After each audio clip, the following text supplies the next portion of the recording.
Mari Compuché, honorable Corte, nos presentamos de la Confederación Mapuche de la provincia de Neuquén, Argentina, territorio ancestral mapuche Gualmapu, específicamente de la zona del Traunco, que abarca 15 comunidades mapuche en la zona que hoy se denomina Vaca Muerta. En la actualidad, además de recibir directamente los impactos de este megaproyecto hidrocarburífero, nos preocupa la ausencia de políticas estatales que contemplen la situación de emergencia climática y los pueblos indígenas de nuestro país. Es por eso que nos resulta de gran interés la resolución de este caso. Nos preocupa la grave afectación a las generaciones futuras que las decisiones que toman los sucesivos gobiernos de nuestro país están generando, pues esas generaciones que vienen, ni siquiera cambiando radicalmente su forma de vida, podrán revertir la situación de endeudamiento, contaminación y pobreza a la que las destinarán las decisiones del presente.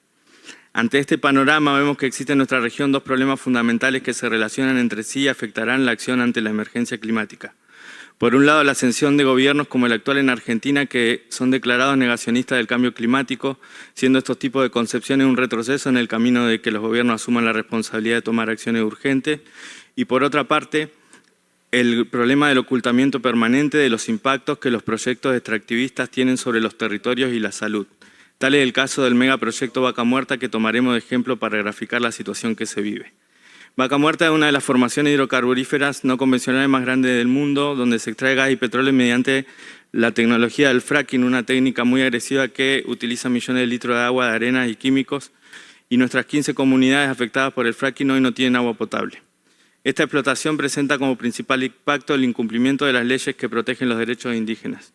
Si bien en 2023 en Neuquén, luego de una ardua lucha, se ha regulado el derecho a la consulta mediante ley provincial, desde que fue promulgada, aún no se aplica ni siquiera en los actuales proyectos que amenazan cruzar territorio mapuche, como es el caso del oleoducto Vaca Muerta Sur de YPF, que pretende ir desde la meseta al mar de Argentina. Se incumple todavía la ley 26.160 que ordena el relevamiento de los territorios, y aún el Parlamento argentino adeuda un instrumento legal interno que facilite el acceso a la propiedad comunitaria indígena. En resumen, en Argentina aún no se aplica el valioso fallo de la Cajonat, con el que esta Corte fijó los puntos fundamentales para aplicar las políticas públicas hacia los puntos indígenas. La ampliación de la frontera hidrocarburífera ha producido numerosos conflictos con causas penales y demandas contra las comunidades que han alterado su calidad de vida, así como también aumentaron los derrames petroleros e incidentes ambientales dentro de las comunidades que se dedican fundamentalmente a la pequeña ganadería caprina y vacuna. Todas las situaciones violatorias del derecho fundamental a la libre determinación contemplada en la Declaración Americana de los Derechos de los Pueblos Indígenas. Han proliferado en nuestra zona los basureros petroleros, con enormes plantas de acumulación de residuos petroleros que están siendo el cuello de botella de la industria. Hoy no saben dónde poner los residuos, lo que evidencia improvisación y falta de proyección. A su vez, los terremotos inducidos por la hidrofractura se han vuelto una cruda realidad en una zona que jamás fue sísmica, siendo más de 324 sismos identificados entre 2015 y 2023 como consecuencia las rupturas de vivienda, de curso de agua y desmoronamiento. Se han evidenciado enfermedades cancerígenas en las comunidades mapuche, afectaciones a la vía respiratoria, órganos, al sistema nervioso, producto del contacto prolongado de las personas con los residuos de la explotación de hidrocarburos. Las consecuencias van desde nacimiento con malformaciones hasta discapacidad en las funciones vitales. Denunciamos la constante emanación de los mecheros, antorchas que ventean día y noche, sumando a la falta de fiscalización la carencia de una tecnología que permita un control efectivo de los venteos, práctica prohibida en muchos países. En los pozos de extracción y en el transporte de gas existen las llamadas emisiones fugitivas, que están compuestas en su mayor parte por metano con alto potencial de calentamiento global y que representa entre un 8 y un 12% de las emisiones totales por el uso del gas. Todas estas emanaciones de metanes y gases de efecto invernadero descontroladas no están siendo cuantificadas por las autoridades estatales. Los últimos registros públicos federales son del 2018, en la jurisdicción provincial no existen registros. Según un reporte utilizado por la UNICEN, las emisiones nacionales se incrementarán abarcando no solo la zona de Vaca Muerta, el 57% y entre el 67% de las emisiones nacionales comprometidas al 2030 por Argentina. Configura un agravante de la situación el hecho que las empresas petroleras tampoco cuantifican sus emisiones de un modo confiable y transparente. Ante esta situación se necesitan herramientas de control para la ciudadanía y los pueblos indígenas para supervisar el real cumplimiento de la meta de descarbonización. Proponemos la elaboración de consejos de evaluación y seguimiento para las declaraciones de descarbonización que hacen los países, que permitan cotejar los objetivos con las acciones concretas año a año para que no finalice todo el esfuerzo en declaraciones de buenas intenciones que no se aplican adrede. Sumado a esto, una instancia de denuncia cuando las decisiones tomadas por los gobiernos atenten directamente contra esos compromisos. También entendemos que es fundamental que la debida diligencia y la responsabilidad empresarial tengan mecanismos de control y denuncia para la sociedad civil y los pueblos indígenas. Los países de nuestra región se encuentran atrasados respecto a la aplicación de los principios de la responsabilidad empresarial frente al cumplimiento de los derechos humanos.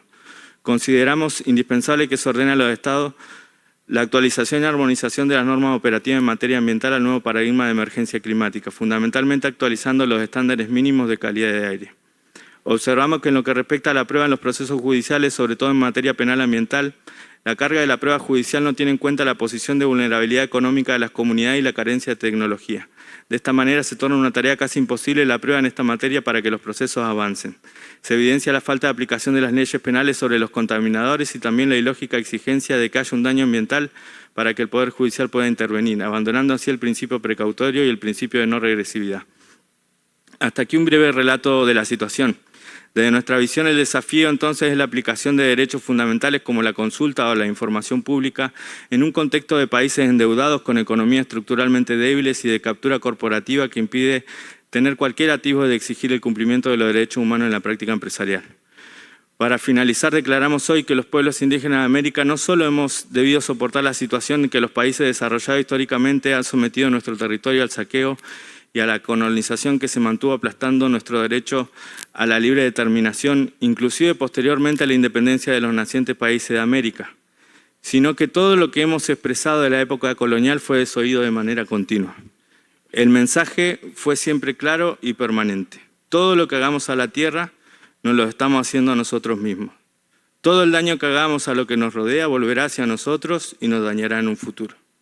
Pues bien, hoy las sociedades que no nos escuchaban también lo han descubierto y han entendido que toda esa contaminación y abuso sobre la naturaleza nos ha llevado al borde del colapso.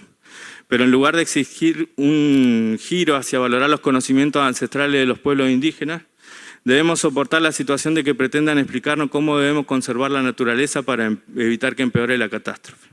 Peor aún, las empresas que en su mayoría vienen de los países que más han colaborado con esta situación, intentan hoy justificar que las nuevas incursiones sobre nuestros territorios comunitarios llegan con el noble objetivo de lograr la mitigación al cambio climático y la transición energética. Para obtener una solución óptima requerimos de un diagnóstico certero. Debemos decir con claridad que de una década a esta parte, así como ocurre en Vaca Muerta, ocurre en todo el continente, que las corporaciones económicas se han apropiado indebidamente de las consignas de mitigación de cambio climático y la transición energética. Detrás de estas válidas consignas han construido un relato que prácticamente nos culpa a los sectores históricamente más vulnerados de oponernos a esa industria y a esas obras que de manera colonialista y replicando la misma lógica que nos han oprimido han decidido a la misma empresa multinacional destinar para instalarse en nuestros espacios comunitarios. Consideramos que este es el panorama, respetada Corte, que hay que considerar a la hora de fijar las pautas que orienten a los gobiernos. Es por eso que con total convicción decimos que luchar contra el cambio climático es reafirmar los derechos territoriales indígenas. Somos testigos de esta afirmación, pero si hace falta hay numerosos estudios científicos que lo afirman. Pese a la colonización y al intento de genocidio, somos los pueblos indígenas quienes resguardamos la biodiversidad.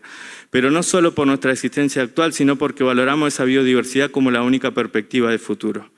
Los estados y las empresas tienen que entender que no hay transición energética ni productiva en un territorio contaminado y arrasado.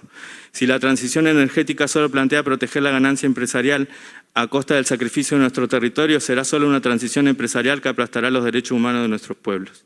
Aclaramos entonces que por supuesto que estamos de acuerdo con la mitigación frente al cambio climático y también estamos de acuerdo con la transición energética, pero exigimos la participación que nos corresponde. No solo en los proyectos una vez que llegan al borde de nuestra comunidad, sino en la planificación general de las directrices que ordenan la estrategia de cambio climático de los países. De manera que la propuesta es que el derecho a la consulta debe efectivizarse en la etapa de planificación de los programas de transición energética y de mitigación. Nuestros pueblos deben tener, a través de nuestras propias instituciones representativas, efectiva participación de los diseños de programas, participar en la formulación de políticas en los planos nacional e internacional y debe tenerse en cuenta nuestros conocimientos tradicionales. Además de que por añadidura debe garantizarse la participación y consulta en etapa prelicitatoria del consentimiento libre preinformado que con carácter vinculante decida sobre los proyectos que afecten a una o más comunidades. Estimada Corte, agradecemos enormemente la posibilidad de participar y dar nuestra voz. Esperamos expectantes a la opinión consultiva que nos convoca. Tenemos confianza en que su alta calificación en Derecho más los aportes de las organizaciones tengan como resultado un instrumento que nos ayude a disminuir la brecha entre los derechos reconocidos y la realidad que viven nuestros pueblos. Por nuestras ancestras y ancestros, por quienes hoy estamos en este mundo y por las futuras generaciones. Muchas gracias. Muchas gracias.